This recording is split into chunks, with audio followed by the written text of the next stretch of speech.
네, 돈이 보이는 투자 이어가도록 하겠습니다. 한국투자증권 박재영 차장 함께합니다. 차장님 어서 오세요. 안녕하십니까? 네, 반갑습니다. 오늘 비가 와가지고 그런지 차장님 굉장히 일찍 오셨죠? 혹시 네. 길이 막힐까 봐. 혹시나 무슨 일이 있을까 봐. 이렇게 또 네. 시간, 생방송 시간에 이렇게 잘 맞춰주시는 우리 출연자분 너무나 감사드립니다. 뭐 늦은 사람 있나요? 종종 있어요. 예, 저를 네. 비롯해서 네. 진행자인 저도 네. 예, 종종 늦곤 합니다. 자, 오늘 이야기 나눠볼 주제는 파월 이야기 플러스 마이크론 이야기 두 개를 모두 가져왔습니다.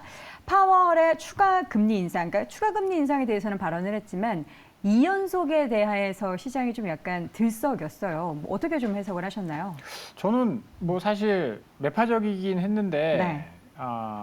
일단 이걸로 다 끝났다라고 생각이 들었습니다. 이걸로 다 끝났다. 이걸로 다 끝났다. 네. 이제 우리는 그들의 행보를 다 미리 알고 있다. 다 알고 있다. 오. 다 얘기했다. 뭐 여기서 더 나쁘게 나올 만한 것들이 뭐가 있을까라는 생각을 해보니까 한 번 더 한다. 한 번 더 한다. 아직 안 끝났다. 그거는 더 이제 올린다. 9월 달에 점도표. 그쵸. 그러면 이제 9월 달까지 시간 벌어놨다라고 봐야 될 것 9월까지. 같고요. 네. 뭐 점도표대로 이렇게 두 번 더 올리는 건데 우리는 연속적으로 올릴 수도 있고 쉬었다 갈 수도 있고 큐티는 안 할 수도 있고 할 수도 있고 다 나온 거예요. 그렇죠. 그리고 가장 중요한 건 이제 금융시장의 상승에 대해서도 언급을 했기 때문에 네. 그 부분들을 한번 좀 정리를 해봤습니다. 먼저 보면 금리 인상을 계속 하겠다라는 의지는 계속 내비쳤습니다. 네. 지난 분기에 나온 데이터를 보면 예상했던 것보다 성장 그리고 노동시장은 경제가 성장하고 있고 네. 노동시장은 타이트하고 인플레이션은 생각보다 높다. 그래서 통화정책이 제한적이지만 충분히 제한적이지 않을 수 있으며 제한적이었던 기간이 충분하지 않을 수 있다. 뭔 소리예요? 간장공장 공장장 하지 아니할 수 없다. 그러니까 이분이 변호사잖아요. 네. 그래서 그 워딩 하나하나, 그 문구 하나하나를 엄청 신경 써서 발언을 하시더라고요. 금리 인상을 아니할 수 없다. 올리겠다라는 금리 이야기예요. 인상을 안 할 수가 없어요. 이렇게 말하면 되지. 그렇죠? 그렇죠. 금리 인상 하겠어요. 이렇게 단정적으로 이야기하면 시장이 좀 충격 받을까 봐.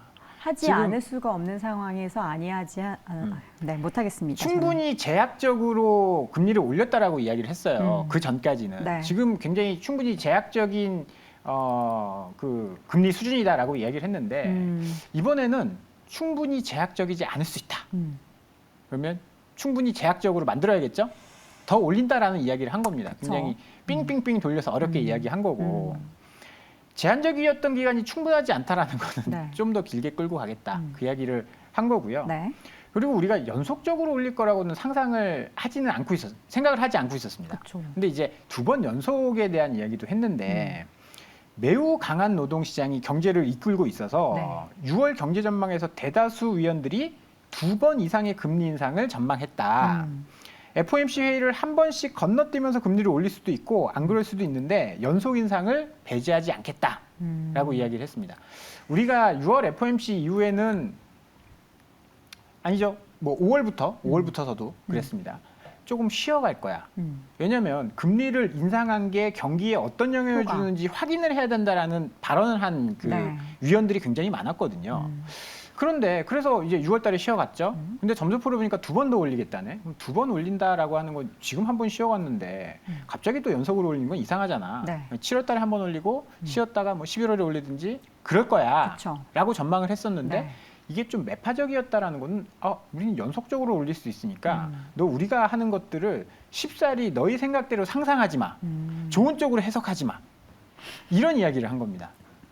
우리 시청자분이 말을 왜 그렇게 하지? 이렇게 댓글을 남겨주셨어요. 말을 그렇게 하는 이유는 뭐 빠져나갈 구멍이나 그럼요. 이 변동에 대해서 앞으로 플렉서블하게 자신들의 뭔가 정책을 펼칠 텐데 그거를 확언을 할 수 없으니까 이렇게 맞습니다. 얘기하는 거겠죠. 데이터 보고 하겠다라는 네. 거예요. 너희 맘대로 생각하지 마. 내 맘대로 할 거니까. 데이터 보고. 이제 그런 이야기를 한 거고. 네.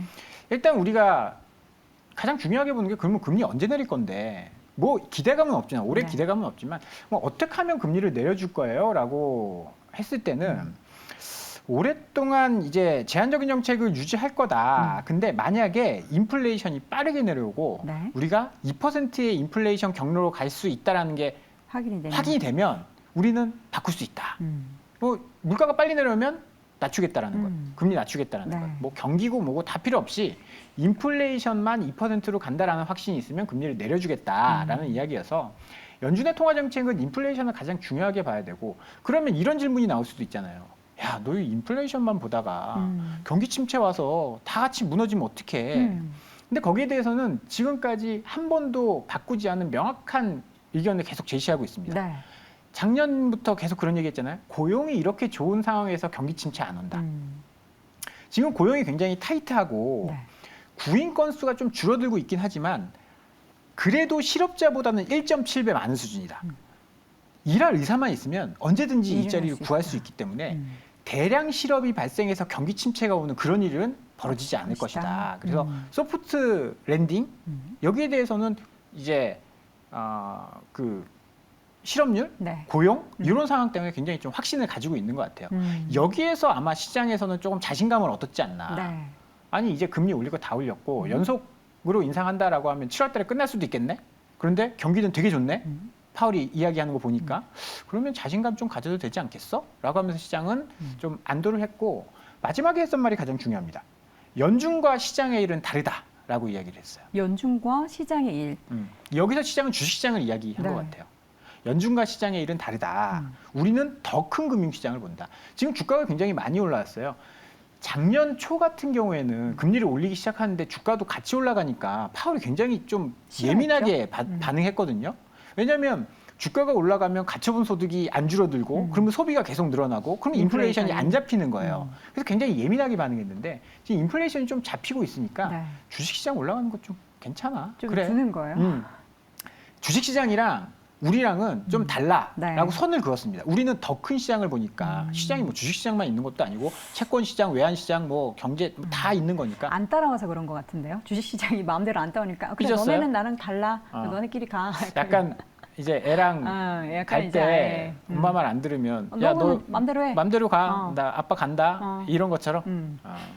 아닌가요? 그럴 수도 있겠네요. 네. 그럴 수도 어찌 됐든 간에 뭐 시장을 억지로 억누르겠다라는 의사를 보이지 않고 있다라는 것 자체도 시장에서는 좀 긍정적으로 해석할 수 있는 일이라서 네.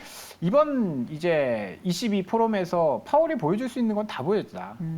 패를 다 보여줬다. QT도 안 줄이겠다라고 이야기를 했거든요. QT도 계속하게 뭐 안 좋은 이야기 다 한 거잖아요. 네. 근데 시장이 이렇게 받아들인다라는 것은 네. 크게 걱정하고 있지 않다라는 걸로 좀 볼 수 있을 것 같습니다. 알겠습니다. 사실 뭐 FOMC 그리고 의회 증언 그리고 유럽 쪽에서 이런 발언들이 결은 비슷합니다만 조금씩 이제 뭔가 그 문구 자체에 대해서 시장은 약간은 들썩이는 모습이 보였는데 이제는 우리가 그의 패를 다 봤다라고 생각하고 좀 긍정적인 시장 분위기에서 조금 더 투자 아이디어를 잘 찾아보시면 좋을 것 같습니다.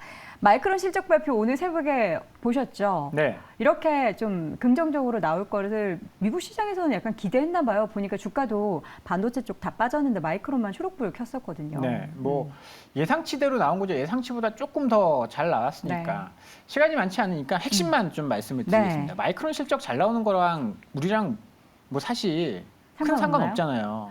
반도체 쪽 영향 그러니까 받으니까. 우리가 기대하는 거는 마이크론이 이래서 삼성전자, 하이닉스는 어쩔 그쵸. 건데 이거를 우리가 보는 거잖아요. 마이크론의 실적에서 핵심은 AI 쪽에 굉장히 기대를 하고 있다라는 겁니다. PC나 스마트폰이나 기존 서버 쪽은 안 좋다라고 이야기를 했어요. 근데 AI 쪽이 생각보다 좋아서 매출이 잘 나왔고 실적이 좋았다 이렇게 이야기했는데 마이크론이 이제 얘들은 이제 분기가 조금 이상한데 내년 1분기면 12월부터 12월, 1월, 2월이에요. 네. 그게 우리로 치면 내년 1분기나 뭐 그렇게 되겠죠. 올해 12월부터 내년 1, 2월까지가 24년 1분기인데 네. 이때가 되면 DDR4보다 DDR5의 매출이 늘어날 것이다. 그런 전망을 했어요. 네. 분명히 지금 우리 시장에서 반도체를 보고 있는 거는 DDR5와 HBM 이런 쪽에 관심이 쏠려 있잖아요. 네. 마이크론은 굉장히 후발주자입니다.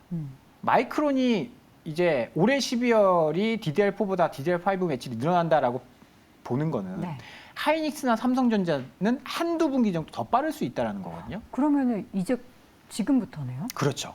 이번에 예상보다 실적이 더 잘 나올 수 있다라고 보는 건 특히 이제 하이닉스 쪽에서 조금 기대를 해봐도 좋을 것 같은데 128기가 그 DDR5는 하이닉스가 가장 먼저 치고 나가고 있거든요.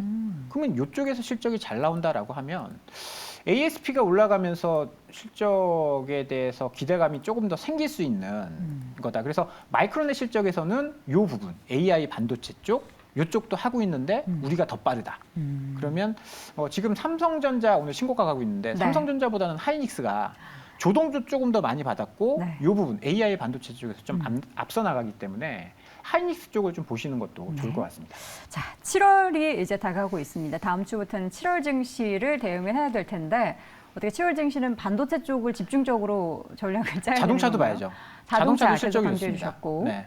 자동차, 반도체 이쪽을 주목해서 보셔야 될 것 같고요. 네. 요새 좋은 화장품도 화장품. 네, 화장품도 뭐 기초 이쪽 말고 색조 색조 이런 쪽으로? 쪽들 계속 좀 좋을 거고 지금 의료기기 쪽도 의료기기 좋죠. 쪽도 실적이 굉장히 좋아요. 네.